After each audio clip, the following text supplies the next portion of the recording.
এই মানুষগুলোর কাজ হচ্ছে মানুষকে ভালোবাসা না, এই মানুষগুলোর কাজ হচ্ছে মানুষকে ইউজ করা। ওকে, মানুষটা আপনাকে হিট করবে, সেই মানুষটার প্রতি আপনার অত্যন্ত একটা রাগ তৈরি হবে, অত্যন্ত ঘৃণা জন্মে যাবে। এটা সত্য, এটা হিউম্যান সাইকোলজি বলে, এটা আমার কোনো কথা না। তার সাথে আই কন্ট্যাক্টের মধ্যে একটা কনফিডেন্স থাকতে হবে।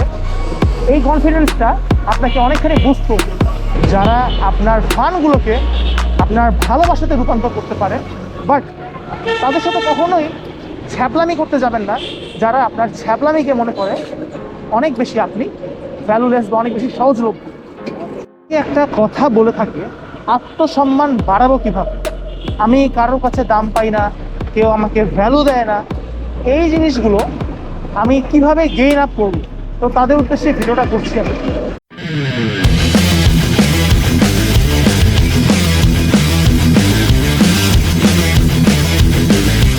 আত্মসম্মান এটা কিন্তু নিজে থেকে আসার জিনিস না, বা কেউ আপনাকে দেওয়ারও জিনিস না।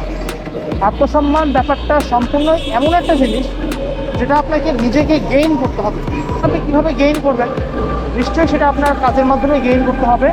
আদারওয়াইজ এমন কিছু একটা করতে হবে যেটার ফলে আপনি এমন আত্মসম্মান পাবেন, আপনার সফলতা দিয়ে বাকি মানুষজন আপনাকে দেখে হিংসা করবে। ঠিক আছে, তো আত্মসম্মান হচ্ছে এইটা। এখন নাও আই এম এক্সপ্লেইনিং আত্মসম্মান কীভাবে পাবেন। আত্মসম্মান আপনাকে পেতে হলে কয়েকটা কাজ করতে হবে। সেটা হচ্ছে যে প্রথমত যেই মানুষগুলো আপনাকে ভ্যালু দেয় না, আপনাকে 2 পয়সাও দাম দেয় না, আপনার কোনো কথা তারা শুনতে চায় না, আপনার কোনো কথা শুনলে তারা বিরক্ত হয়, আপনাকে নিয়ে তারা ক্রিটিসাইজ করে, এই মানুষগুলোর সামনে আপনাকে বোবা হতে হবে। ঠিক আছে, এই মানুষগুলোর সামনে আপনাকে বোবা হতে হবে। আপনাকে আমি এইটা বলছি না তাদের সাথে আপনি সম্পর্ক নষ্ট করে দেন, তাদের সাথে কখনো কথা বলবেন না, টাকা দেখা হলে তাকাবেন না, না এইটা বলছি না। আমি বলতে চাচ্ছি যেই মানুষগুলো আপনাকে নিয়ে হাসাহাসি করে, ট্রোল করে, এই মানুষগুলোর সামনে আপনাকে বোবা হয়ে থাকতে হবে। এর মানে হলো এদের সামনে অহেতুক এমন কিছু বলা যাবে না যেটাকে ট্রিগার করে আপনাকে নিয়ে হাসাহাসি করে। ঠিক আছে, যে কথাগুলো বললে আপনার মনে হয় যে এদের সামনে অপ্রয়োজনীয় কথা বললে আপনাকে নিয়ে হাসাহাসি করছে, বা এদের সামনে আপনি যদি ফান করে কোনো কথা বলেন, ঠিক আছে, কিছু কিছু মানুষ দেখবেন আপনি যদি একটা ফান করে কোনো কথা বলেন বা ফান করে তাদেরকে কোনো কিছু আকার ইঙ্গিতে বোঝানোর চেষ্টা করেন, তারা আপনাকে এমন এমন কথা বলবে যেটা আপনার খারাপ লাগবে, আপনার আত্মসম্মান মানে এটাতে হিট করবে। আর আত্মসম্মান হচ্ছে এমন একটা জিনিস যেটা যদি কোন দিক দিয়ে কয়টা আসে, যেটা আপনার একবার যদি নষ্ট হয়ে যায় না, আপনার পুরো মনটাই ভেঙে যাবে। ইভেন যেই মানুষটা আপনাকে হিট করবে, সেই মানুষটার প্রতি আপনার অত্যন্ত একটা রাগ তৈরি হবে, অত্যন্ত ঘৃণা জন্মে যাবে। এটা সত্য, এটা হিউম্যান সাইকোলজি বলে, এটা আমার কোনো কথা না। তো হ্যাঁ, তুই কোন দিক যাবি, ইভেন আপনি তাদের সামনে ইয়ার্কি ঠাট্টাও করবেন না। এটা নাম্বার 1 পয়েন্ট। নাম্বার 2 পয়েন্ট, এই পয়েন্টটা অনেক বেশি ইফেক্টিভ। সেইটা হচ্ছে হুটহাট করে সবখানে যাওয়া যাবে না। যে মানুষগুলো আপনাকে নিয়ে ট্রল করে, যে মানুষগুলো আপনাকে রেসপেক্ট করে না, সেই মানুষগুলোকে যদি ডাকে আপনাকে যে চল ওখানে যাই, ওখানে যাই, এটা করে দাও, ওটা করে দাও, এইটা এদের সামনে করা যাবে না। এইটা আপনি যত বেশি করবেন না, তাদের সাথে আপনি তত বেশি ভ্যালুলেস হতে থাকবেন। হ্যাঁ, আপনাকে তারা অনেক বেশি সহজলভ্য পেয়ে যাবে, যে সে আমাকে ডাকলেই তো আমি চলে আসতেছি, মানে তাকে ডাকলেই তো আমি চলে যাচ্ছি, ও তো চলে আসতেছে, আর কি লাগে। কারণ এই মানুষগুলোর কাজ হচ্ছে মানুষকে ভালোবাসা না, এই মানুষগুলোর কাজ হচ্ছে মানুষকে ইউজ করা। ওকে, আপনাকে তারা ইউজ করতে চাইবে। সুতরাং কিছু ক্ষেত্রে না বলা শিখুন, অথবা আপনি নিজের ব্যস্ততা দেখান। তাই বলে আমি এমন বলছি না তারা ডাকলে আপনি সবসময় ব্যস্ততা দেখাবেন, আপনি সবসময় না বলবেন। এটা আপনাকে আপনার পরিস্থিতি অনুযায়ী বুঝতে হবে। যদি আপনার মনে হয় যে এই কাজটা তার সাথে করা ঠিক হবে, বা এই কাজটা করলে রাইট, সেটাই আপনি করবেন, বা এই কাজটা করলে ঠিক হবে, বা যদি আপনি মনে করেন এই কাজটা করলে ঠিক হবে বা এইটা করলে তার সাথে যাবে, আপনি সেটাই করবেন। এর থেকে বেশি কিছু করতে যাবেন না। বেশি কিছু করতে গেলে আপনি বারবার আপনার সেলফ রেসপেক্টটা হারাবেন। নাম্বার 3, একটু গম্ভীর হওয়া শিখুন। আপনি যদি বেশি মানে একটা কথা বলে না, ছ্যাবলামি করা, ছ্যাবলা, মানে সব কথাতে আপনি হাসছেন। হ্যাঁ, আপনি তাদের সাথে ফান করবেন সবসময়, তাদের সাথেই সবসময় ইয়ার্কি করবেন যারা আপনার ফানগুলোকে আপনার ভালোবাসাতে রূপান্তর করতে পারে।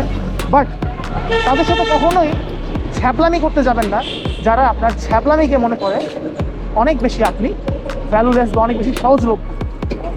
আমি এটা বলছি না আপনি সবসময় তাদের সাথে একটা গম্ভীর ভাব নিয়ে থাকবেন, এই সেই। আপনাকে সব কিছু ব্যালেন্স করে চলতে হবে, যেই পরিস্থিতিতে যেইটা আপনাকে সেইটাই কিন্তু অ্যাপ্লাই করতে হবে। সেলফ রেসপেক্ট গেইনের আরেকটা বড় প্লাস পয়েন্ট হচ্ছে যে কম কথা বলা। আপনাকে কম কথা বলতে হবে, শুধু এখানে না, সবার সাথে আপনাকে কম কথা বলতে হবে। মানে যতটুকু বলা দরকার ততটুকু বলতে হবে, এর থেকে বেশি বলা যাবে না। অযথা বাড়তি কথা বলা যাবে না, এটাতে আপনি আপনার ভ্যালু হারাবেন। নাম্বার 5, এই জিনিসটা অনেকেই বলবে ভাই এটা কী বললেন, সেটা হচ্ছে যে আপনাকে আই কন্ট্যাক্ট পাওয়ার বাড়াতে হবে। এর মানে যেই মানুষটা আপনাকে ভ্যালু দেয় না, মানে এটা কিন্তু সবার ক্ষেত্রে আমি বলছি না যে সবার সাথে আপনি এই কাজগুলো করবেন, এই কাজগুলো তাদের সাথেই করবেন যে মানুষগুলো আপনাকে নিয়ে ট্রল করে বা আপনাকে বাজে বাজে কথা বলে, 10টা মানুষের সামনে আপনাকে পচানি দেয়, ওকে, তাদের ক্ষেত্রে এটা প্রযোজ্য। তাদের সাথে আপনার আই কন্ট্যাক্টটা হতে হবে একটা অ্যাগ্রেসিভ আই কন্ট্যাক্ট। মানে আমি কিন্তু এইটা বোঝাচ্ছি না আপনি মারামারি করবেন, লাঠি ধরবেন, এটা করবেন না, ব্যাপারটা এমন না। আপনার তার সাথে আই কন্ট্যাক্টের মধ্যে একটা কনফিডেন্স থাকতে হবে। এই কনফিডেন্সটা আপনাকে অনেকখানি বুস্ট করবে। আই কন্ট্যাক্ট এখন কীভাবে কনফিডেন্স গেইন করে এটা আপনি আমার থেকে অনেক ভালো বুঝবেন, বিকজ আপনি আপনার নিজেকে চেনেন, ওকে। তো আই কন্ট্যাক্টটা আপনাকে ঠিক রাখতে হবে সবসময়। আই কন্ট্যাক্ট একটা কনফিডেন্সের সাথে হবে যে তুমি বলো, তুমি কী বলতে চাও, আমি শুনতেছি, বলো। ব্যাপারটা হচ্ছে এইরকম, ওকে। এমন আই কন্ট্যাক্ট করা যাবে না আপনাকে নিয়ে হাসাহাসি করে ট্রল করে। তো মূলত অনেকেই একটা বিষয় নিয়ে ভোগে, এবং আমি জিনিসগুলো পার করে এসেছি দেখে কিছুটা অভিজ্ঞতা আছে দেখে আমি বলছি, এই জিনিসগুলো যদি আপনি ফলো করেন না, তাহলে আপনার সেলফ রেসপেক্ট গেইন হওয়া শুরু করবে। মানুষ যদি আপনাকে বলে আপনি ভাব দেখাচ্ছেন, আপনি বলবেন ওইটাই রাইট, দ্যাটস রাইট, আমি ভাব দেখাচ্ছি, তোমার কী দরকার।